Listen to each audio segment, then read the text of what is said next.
Bonjour à toutes et à tous. Donc, je vous remercie et je m'excuse encore de ne pas être parmi vous. Donc, je vais essayer d'être quand même parmi vous virtuellement et de vous captiver pendant ces quelques minutes, même à distance.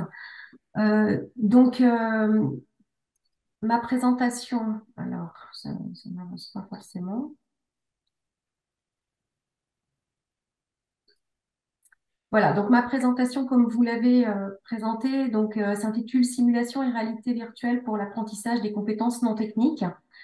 Je vais vous parler au cours de cette présentation un rapide détour sur les technologies immersives qui existent dans le domaine de la santé, dans la simulation en santé, pour plutôt m'attarder sur est-ce qu'il y a un effet sur le développement des compétences non techniques. Alors, je ne suis pas aussi bien que quand j'ai testé tout à l'heure. Dans un premier temps, je suis désolée, j'ai un retard. Voilà. Donc ça, ce sera le plan d'intervention. La simulation en santé, les technologies immersives, quelles sont les spécificités de l'apprentissage en réalité virtuelle? Et plus particulièrement, est-ce qu'il y a une plus-value de la réalité virtuelle pour apprendre les compétences non techniques? Et je finirai par quelques synthèses et recommandations.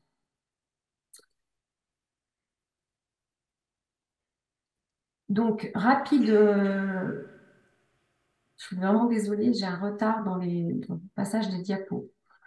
Dans les technologies immersives qui existent actuellement, je ne suis pas une spécialiste en réalité virtuelle puisque je suis en psychologie.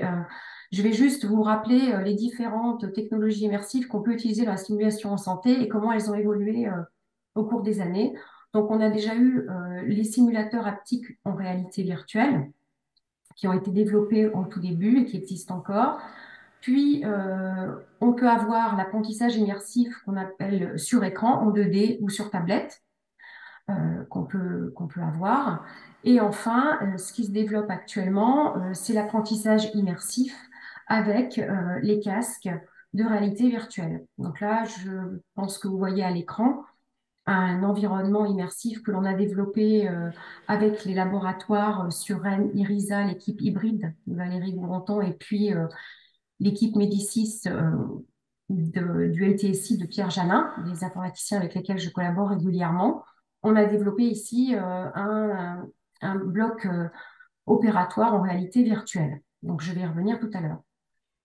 Donc, ces environnements de réalité virtuelle, ils ont évolué. J'ai juste mis ici un petit graphique pour voir qu'il y a une évolution depuis quelques années. Au départ, on avait plutôt des simulateurs haptiques, puis des écrans 2D, casques ou tablettes.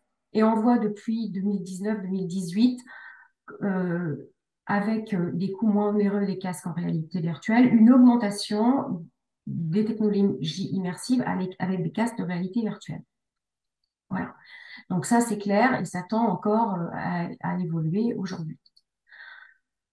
Alors, quelle est la spécificité de l'apprentissage en réalité virtuelle? Je vais aller rapidement sur ça. Il y a 40 caractéristiques que nous offre la réalité virtuelle et les technologies immersives, que ce soit plus ou moins immersives, comme on vient de le voir.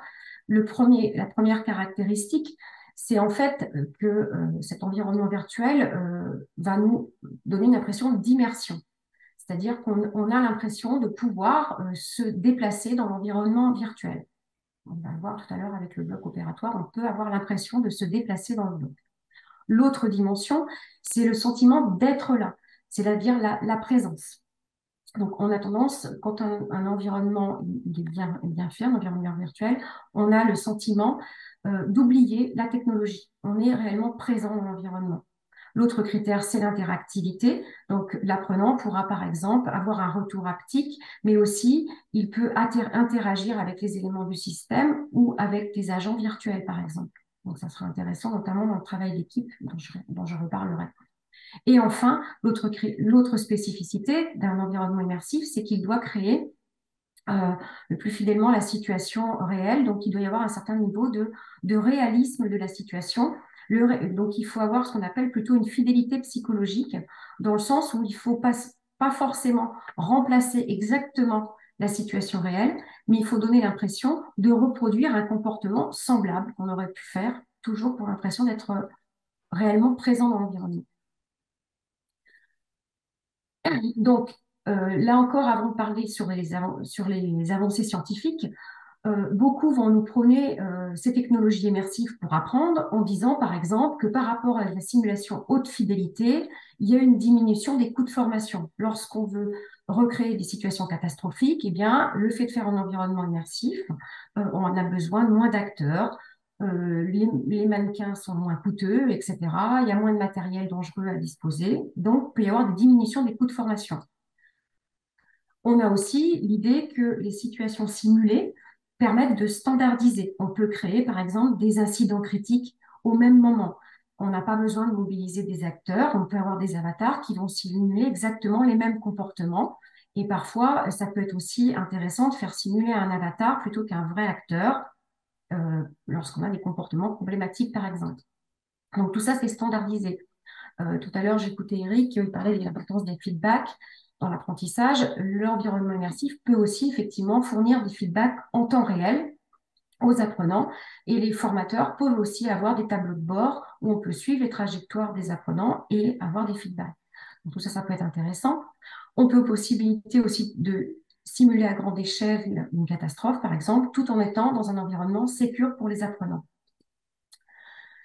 Et aussi, on parlait tout à l'heure de l'effet waouh. Effectivement, avec des apprenants aujourd'hui, on peut penser que ces technologies immersives peuvent créer un engagement plus fort, un attrait plus fort. Et donc, cette implication dans l'apprentissage, dans un premier temps, peut créer de la satisfaction, de l'implication, de l'engagement. La question, c'est est-ce qu'ils apprennent réellement dans ces environnements et quel type de compétences on y développe? Donc, c'est là où je vais en venir plus précisément dans cette présentation. Je vais passer plus de temps là-dessus. C'est quelle est la plus-value de ces technologies immersives et plus particulièrement de la réalité virtuelle pour l'apprentissage des compétences non techniques. Alors, je vais vous parler des compétences non techniques parce qu'effectivement, l'utilisation de la réalité virtuelle et de toutes les technologies immersives a largement été démontrée pour développer les compétences techniques. Aujourd'hui, beaucoup de travaux montrent que pour acquérir des gestes, des procédures, des savoir-faire, l'utilisation de ces technologies immersives est plutôt efficace. On verra, il y a des conditions quand même, mais il y a plusieurs expérimentations, et je ne reviendrai pas, une méta-analyse qui montre que tout ce qui concerne les compétences techniques, ça peut être très intéressant. La question, c'est qu'en est-il des compétences non techniques?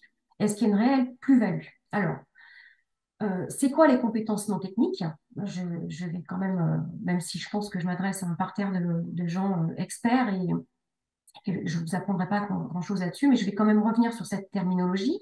Donc, les compétences non techniques, si je reprends les classifications habituelles de la littérature, de Flynn, notamment dans les environnements à risque, on retrouve trois grandes familles, en fait. On a du domaine des compétences techniques, non techniques, le domaine cognitif.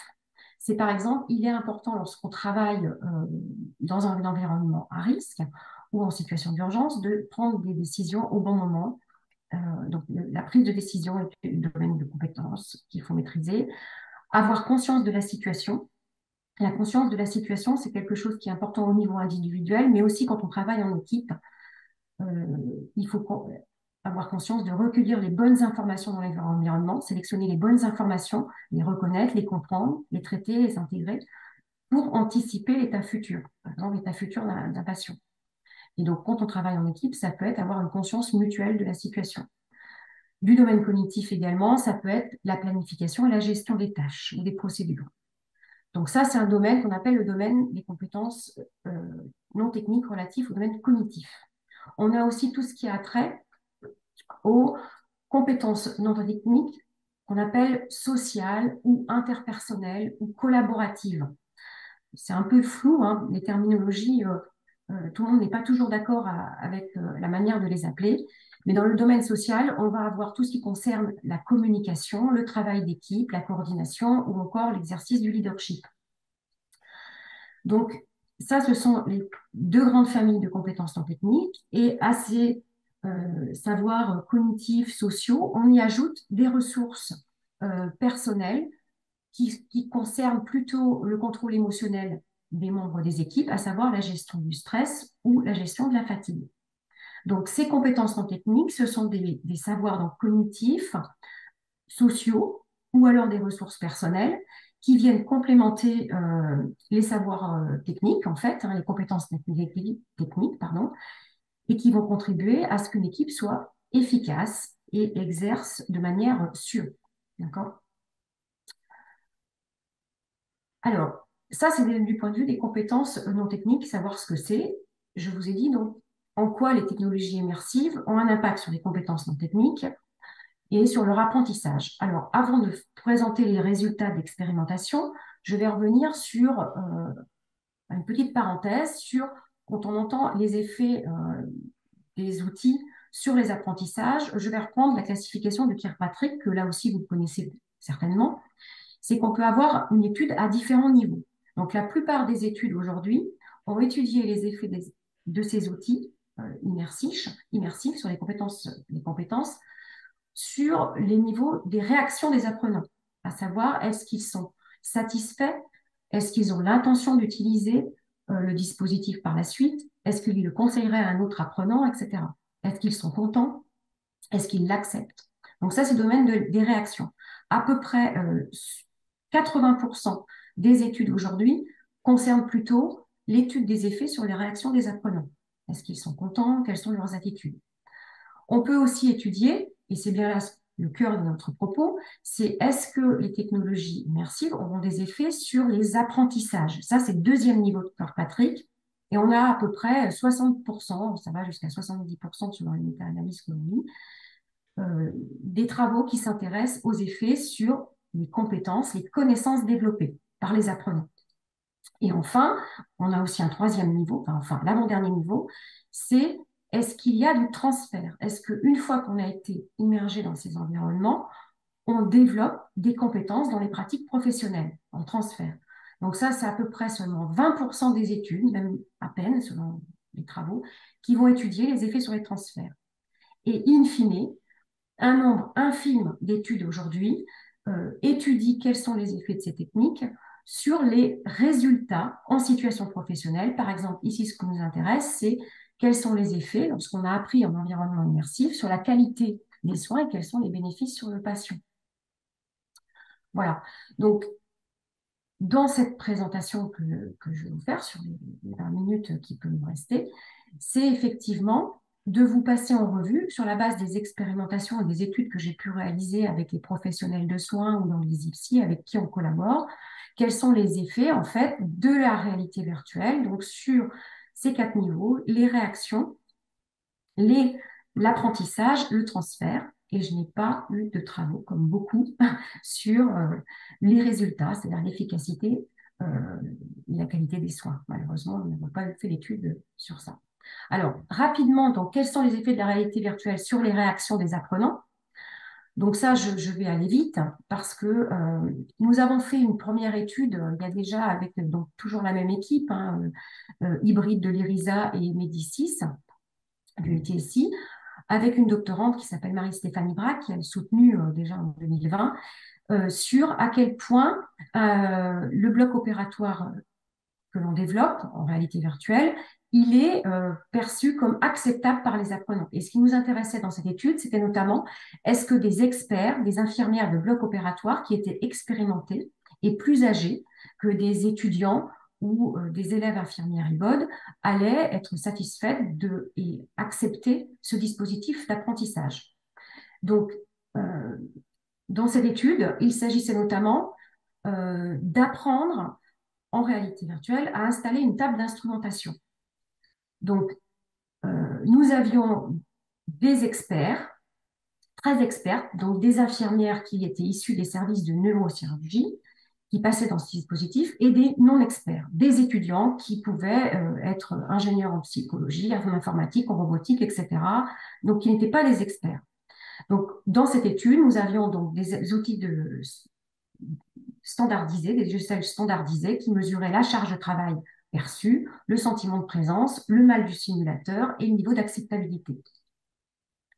Et donc, les principaux résultats, que je passe rapidement, c'est qu'effectivement, dans cet environnement, euh, il y a une bonne acceptabilité, c'est le schéma que vous voyez à droite, donc c'est au-dessus de la barre rouge, la moyenne, hein, sur 7 points. Il y a une bonne acceptabilité des dispositifs, que ce soit chez les non-experts et chez les expertes, d'accord, qui sont en bleu sur mes graphiques, les infirmières IBOD. Il y a une bonne acceptabilité, donc il n'y a pas d'effet d'âge, ni de genre, ni d'expertise.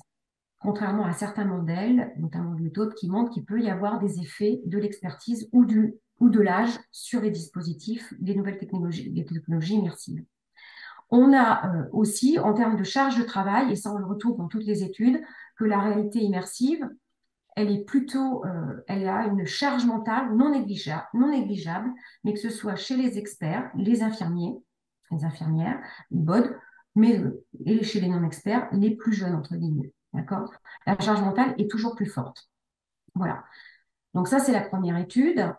Maintenant, je vais passer un peu plus de temps sur quels sont les effets sur les apprentissages et le développement des compétences non techniques. Donc, première étude que je voudrais vous présenter, j'ai défini ce que j'entendais par compétences non techniques, et notamment les compétences non techniques qui étaient du domaine des compétences cognitives. Alors, on a fait une première étude qu'on a appelée le bloc des erreurs pour travailler la compétence conscience de la situation. La conscience de la situation, je vous le rappelle, c'est que l'apprenant doit être capable de repérer dans son environnement des informations, donc ici des erreurs qui se situent dans le bloc, de les reconnaître, de les traiter, de les intégrer, pour mieux anticiper et communiquer ensuite au reste de l'équipe et savoir à qui il le communique. Donc, nous avons implanté dans le bloc virtuel des erreurs que vous avez vues au début, un ensemble de 19 erreurs qui étaient des erreurs souvent d'asepsie ou d'hygiène ou de défaut de stérilisation du matériel et ou de défaut de pose du masque, de port de boucles d'oreilles ou de bijoux, etc. Donc, il y avait 19 erreurs implantées dans l'environnement et les apprenants devaient cliquer sur cet environnement, se déplacer dans le bloc, en réalité virtuelle, cliquer pour signaler qu'il y avait une erreur. Donc, au niveau de la méthodologie, on a ici des élèves, un groupe d'élèves IBOD et un groupe d'élèves, d'infirmières expertes. Donc, dans ces travaux, nous avons toujours en simulation un moment de briefing où il y a un tutoriel, il y a l'apprentissage, l'appréhension des manettes, etc., qui dure à peu près 5 minutes. On a toujours donc une passation dans l'environnement virtuel, je ne l'ai pas dit, je ne l'ai pas précisé, mais pour ne pas créer du mal du simulateur, il est préconisé d'être en dessous de 15 minutes. Donc, on est à peu près ici à 12 minutes dans la passation. Et après, on est toujours une phase de débriefing. Et ici, dans cette étude, il y avait un débriefing collectif qui durait à peu près 1 heure et demie, puisque, comme dans toute simulation, la phase de débriefing est tout aussi importante, voire même plus importante que la passation dans la réalité. Donc, quels sont les principaux résultats de cette étude? Qu'est-ce qu'on a montré? J'ai fait une sélection de cette étude qui est maintenant publiée. Je ne présenterai pas tous les résultats. Si on compare ce qui se passe pour les élèves IBOD et les infirmières expertes, ce que l'on a observé, c'est qu'en fait, les élèves et les étudiants IBOD signalent plus d'erreurs que les infirmières expertes. Mais ceci concerne davantage les erreurs à risque plutôt modéré. Lorsqu'il y a des erreurs à risque élevé, tout le monde les signale de la même manière. D'accord? Donc, cet effet, cette différence entre les experts et les élèves, les novices, en fait, s'observe plutôt pour des erreurs de risque faible à modéré.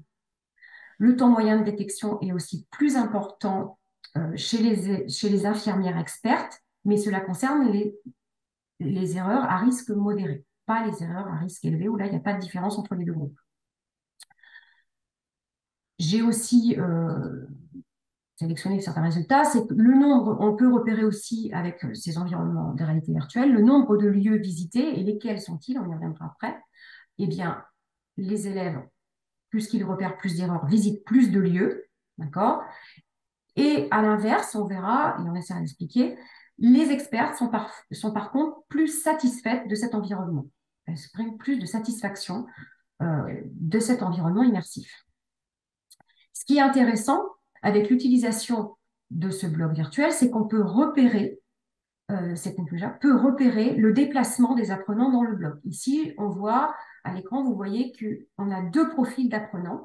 Celui qui va aller dans différents endroits dans le bloc, c'est la figure de gauche, ou au contraire, l'apprenant qui va plutôt se focaliser sur certains endroits dans le bloc, et notamment ici, à droite, on voit que c'est l'apprenant qui ne va pas aller voir le patient, qui se centre plutôt sur la table d'instrumentation et l'écran, mais peu sur certains éléments. D'accord? Donc ça peut être un support très intéressant pour le formateur lors des débriefings.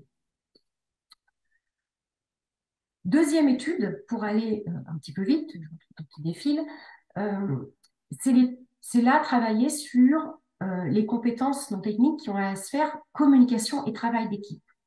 Donc ça, je ne vous apprendrai rien, que les événements indésirables graves, souvent, peuvent être liés à des défauts de communication qui peuvent arriver entre les membres des équipes et qu'on ne signale pas au bon moment ou qu'on n'a pas, on dit qu'on n'a pas eu l'opportunité de signaler à son collègue qu'on a vu quelque chose qui n'allait pas dans l'environnement, soit un comportement, soit un élément.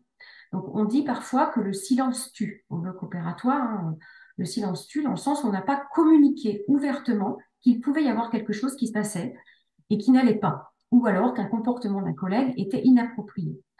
Donc, en anglais, on appelle ça le speaking up ou la communication ouverte. Donc, cette étude-là qu'on a développée, c'était une étude en réalité virtuelle pour apprendre aux apprenants, sensibiliser les apprenants à la communication ouverte, c'est-à-dire à faire preuve, à signaler lorsqu'il y a un comportement inapproprié et dire comment on le signalerait. D'accord? Donc ça, c'est quelque chose qui peut être fait plus facilement dans un environnement immersif, en réalité virtuelle, qu'avec des acteurs, parce que on l'avait fait avec des acteurs en simulation haute fidélité, ça peut être assez gênant d'observer une vraie personne faire une erreur, par exemple, ou avoir un comportement inapproprié. Utiliser des avatars virtuels, ça présente un intérêt dans ce scénario-là, si je vais vite. Donc là, nous avions une population de 33 élèves qui travaillent, qui sont dans la filière IBOD, donc plutôt des femmes. Et là, donc, comme toujours, on a un briefing où on explique les fonctionnalités de la tablette, un contrat de confiance, etc. On assure les participants, hein, on les met en confiance. Le scénario, donc là, on est des passations individuelles. Donc, on n'est pas en environnement immersif dans cette étude que je vais vous présenter avec casque, mais en environnement 2D sur une tablette. Et là, le débriefing ne se faisait pas en collectif, mais se faisait en auto-débrief. Et puis, on avait aussi un questionnaire de satisfaction. Donc, dans cet environnement-là, on utilise le paradigme des vignettes, c'est-à-dire qu'on présente un avatar virtuel qui peut avoir des comportements inappropriés. Et on demande à l'apprenant, d'une part, de signaler sur une échelle de type Likert, s'il signalerait ce comportement à ce collègue et comment est-ce qu'il serait embarrassé. Donc là, sur cette vignette, c'est par exemple une infirmière qui porte des boucles d'oreilles. Donc on demande aux participants dans quelle mesure vous allez lui signaler qu'elle porte des boucles d'oreilles, alors que là, on le fait se balader hein, dans le bloc opératoire, en naviguant sur la tablette. Donc, dans quelle mesure vous allez lui signaler et est-ce que vous vous sentez embarrassé à l'idée de lui signaler ce comportement? On fait varier comme ça plusieurs scénarios. On a par exemple ici, on peut faire varier la gravité du comportement, mais aussi le statut. Là, par exemple, l'avatar n'est plus une infirmière, mais un médecin qui porte mal le masque. D'accord? Donc, on a plusieurs vignettes cliniques comme ça, où on a soit des erreurs qui sont plus ou moins graves, où on fait varier aussi le statut de la personne qui fait ce comportement qui n'est pas approprié. Donc là, parmi les différents résultats, Ben, ce qu'il a été intéressant de noter, c'est que on a bien une probabilité, les apprenants qui sont donc immergés avec cette tablette virtuelle, avec des avatars virtuels, ont bien l'intention de signaler, sur une échelle en 7 points, hein, de signaler euh, plus ou moins ces comportements inappropriés. Donc, globalement, ça dépend des comportements, hein. Ils signalent davantage lorsque c'est une infirmière qu'un médecin. Ça, c'est la première chose. Et ils se sentent plus embarrassés de le signaler lorsqu'il y a un statut plus élevé, parce que je vous rappelle, ici, on a des apprenants qui sont des élèves IBOD. Ils sont plus embarrassés de manière significative à l'idée de le signaler à un chirurgien. D'accord? Et l'intérêt ici, c'est que même si ce sont des avatars virtuels, on retrouve ce que l'on aurait observé dans la vraie vie, c'est-à-dire que lorsqu'on a un statut élevé, la communication ouverte se fait moins facilement. On a plus d'embarras ou on le fait avec des comportements plus subtils. Donc là, on voit qu'on a les mêmes effets qu'en en simulation haute fidélité ou au bloc opératoire lorsqu'on est en pratique clinique. Voilà. Et pour terminer, plus dans les 5 minutes qui me restent, je voudrais terminer donc sur la dernière famille des compétences non techniques, c'est-à-dire les ressources personnelles. Je vous ai dit il y avait des ressources personnelles qui sont complémentaires, c'est-à-dire la gestion du stress ou la gestion de la fatigue. Là, on est en train de développer, toujours avec les mêmes collègues de l'IRISA, équipe hybride et Médicis, et avec Inès Redgem, qui est une doctorante qui réalise actuellement son doctorat sur la direction et la direction de Pierre Janin, une étude qui consiste à essayer de voir si un bloc opératoire des visites peut réduire l'anxiété que peuvent avoir les étudiants stagiaires avant de faire leur stage en pratique clinique. On sait que le bloc opératoire peut être un environnement exigeant qui peut créer chez les étudiants qui vont aller en stage un certain niveau de stress, d'anxiété. D'accord? De la même manière qu'on l'aurait chez le patient, on peut aussi avoir chez les étudiants assez jeunes une anxiété à l'idée d'aller dans cet environnement qui est exigeant et qui n'ont pas l'habitude. D'accord? Ils n'y vont pas souvent d'ailleurs au cours de leur stage. Donc la réalité virtuelle ici présente un intérêt, ça peut être un outil de familiarisation qui peut augmenter leur sentiment d'auto-efficacité. Donc on peut apprendre avant d'aller au bloc et d'être compagnonné. Les gens n'ont pas, les professionnels de santé n'ont pas vraiment le temps au bloc de tout montrer, les instruments, etc. Ici, l'environnement virtuel pourrait être l'occasion d'apprendre le matériel, d'apprendre des choses, le rôle de chacun, et aussi de diminuer le stress euh, et l'anxiété qu'on peut avoir à l'idée d'aller dans ce bloc opératoire. Donc, on a appelé ça le bloc des visites virtuelles. Et ici, on a fait une comparaison des médias, d'accord? Pour revenir à ce que disait Éric Jamet tout à l'heure, on a présenté à la moitié des participants une condition immersive avec un casque de réalité virtuelle et à l'autre moitié des photos de ce même bloc sur un diaporama.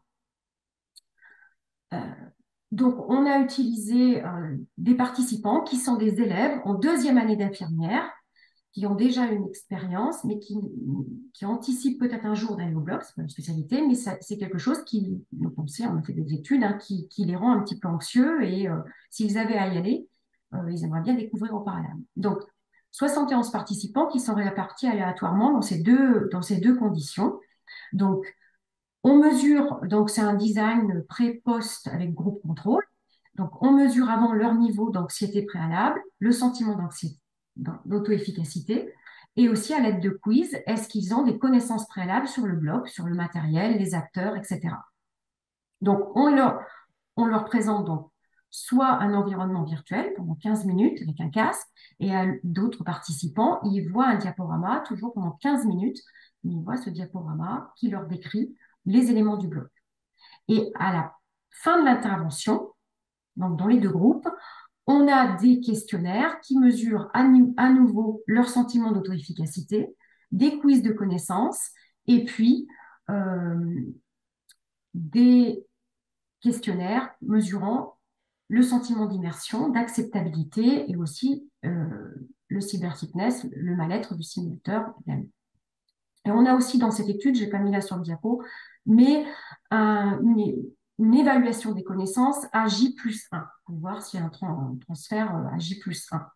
En faisant l'hypothèse dans cette étude que les participants qui ont été dans le groupe de la réalité virtuelle, le sentiment d'immersion plus fort va davantage ancrer les connaissances en mémoire. On fait l'hypothèse que les connaissances vont davantage perdurer. Donc à J+1, les connaissances au quiz sont supérieures par rapport au groupe contrôle.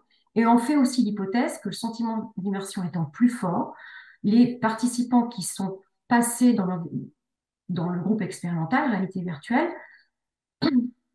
seront moins anxieux et moins stressés à l'idée d'aller au bloc que ceux qui ont simplement vu le diaporama.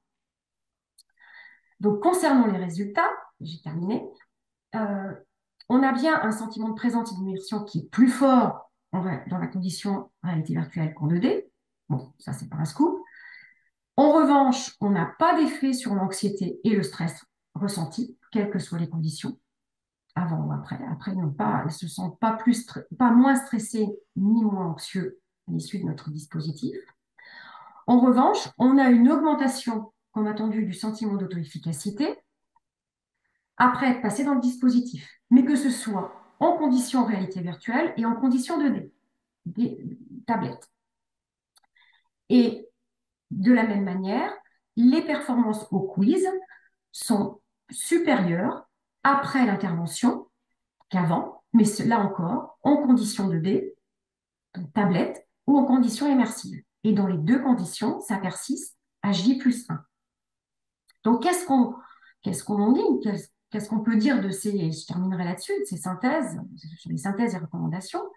C'est que là, ce qu'on voit, c'est que un sentiment d'immersion plus élevé, et dans toutes les études que l'on a fait, on a bien ce sentiment d'immersion qu'on retrouve, ne permet pas à l'apprenant de mémoriser plus d'informations, ou voire même ici, dans la dernière étude, de diminuer son anxiété, si on fait une comparaison des médias. Pourquoi? Alors, je vite là, puisqu'il ne me reste plus de temps. Là, pourquoi? Parce que la réalité virtuelle et les technologies immersives, elles ont une plus-value lorsqu'elles vont permettre à l'apprenant d'interagir avec le système. Et notamment, est-ce qu'ici, on peut interagir avec des avatars virtuels dans le bloc? Est-ce qu'on peut toucher les éléments du bloc? Est-ce qu'ils ont un retour? Là, dans notre dernière expérience, dans la version que je viens de vous montrer, l'apprenant, il est passif. Il se promène librement dans le bloc, mais il n'y a pas d'interaction avec les avatars, avec les éléments du système. D'accord? Donc, finalement, voilà. Donc, ce qu'il faut se poser comme question, et ça, c'est un peu la conclusion que je ferai aujourd'hui, c'est pas tant, finalement, Eric l'a déjà un petit peu abordé, quel outil on va utiliser s'il est plus ou moins immersif, c'est surtout que va faire l'apprenant dans cet environnement. Et la plus-value de l'environnement immersif, c'est lorsque cet environnement immersif, il permet à l'apprenant d'être actif, il interagit, je le disais tout à l'heure, il doit être l'apprenant actif, interactif, il interagit avec le système ou avec des avatars virtuels, il construit des choses, il génère des choses. Donc ça, c'est pour reprendre la théorie de l'apprentissage actif, constructiviste, interactif, qui serait meilleur que l'apprentissage passif. Le modèle de Chiuli, on sait que c'est mieux qu'un apprentissage passif. Or, dans la dernière étude que je vous ai montrée, l'apprenant, il est en situation d'apprenant passif. Il ne construit pas, comme une diapo. Donc, dans ce cas-là, il n'y a pas de plus-value. Donc, ce qu'il faut se poser comme question, y compris lorsqu'on teste les effets de la réalité virtuelle sur les compétences non techniques, c'est plutôt se poser la question des objectifs pédagogiques et des théories de l'apprentissage qui sont sous-jacentes, plutôt que les applications immersives et quelles sont-elles. D'accord? C'est vraiment pour quel objectif on utilise ces technologies et avec quel principe d'apprentissage.